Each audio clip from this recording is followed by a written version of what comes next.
आपका सवाल था कि जरूरी क्यों है कि अगर एक औरत अपने शोहर के साथ तलाक हो जाता है तो उसे दूसरे से थर्ड पार्टी से शादी करना जरूरी क्यों है पहले शोहर से वापस करने के लिए। ये सवाल है। सवाल अभी दोहरा है, जवाब दे रहा हूं मैं।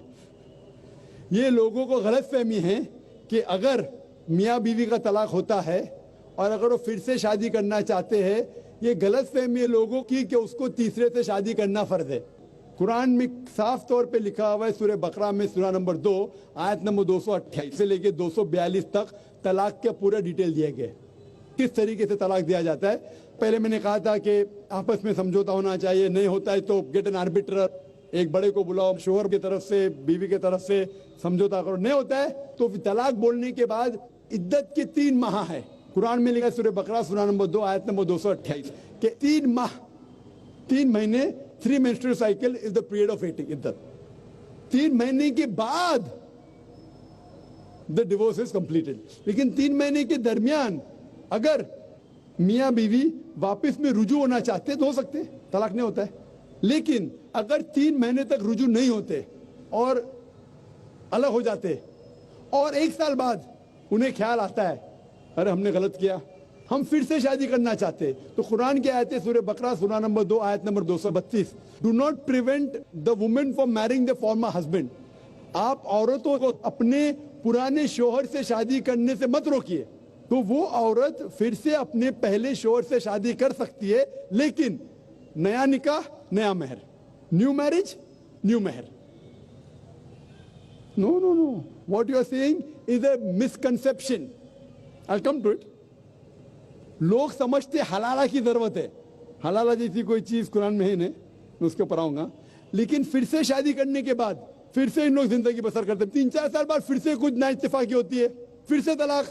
वही तरीके से समझौता करो, बड़े को लेके आओ, तलाक बोलो, 3 माह रुको, फिर जाओ। फिर से 2 साल बाद याद आता है नहीं वापिस से रहेंगे, फिर से शादी कर सकते, फिर निकाह, फिर मेहर, फिर से झगड़ा होता है। फिर तीसरी बार अगर तलाक होता है तो अल्लाह ताला फरमाते सूरह बकरा सूरा नंबर 2 आयत नंबर 230 में कहते कि तीसरी बार अगर तलाक देंगे तो फाइनल। इसके बाद आप फिर से मियाँ बीवी ने, जब तक आप थर्ड को नहीं मैरी करें। इसमें क्यों? ये शादी ब्याह गुड्डा गुड्डी का खेल थोड़ी है। बचपन में गुड्डा गुड्डी का खेल में शादी करो फिर से तलाक दो, एक दिन में 10 बार शादी कर सकते, बराबर ना।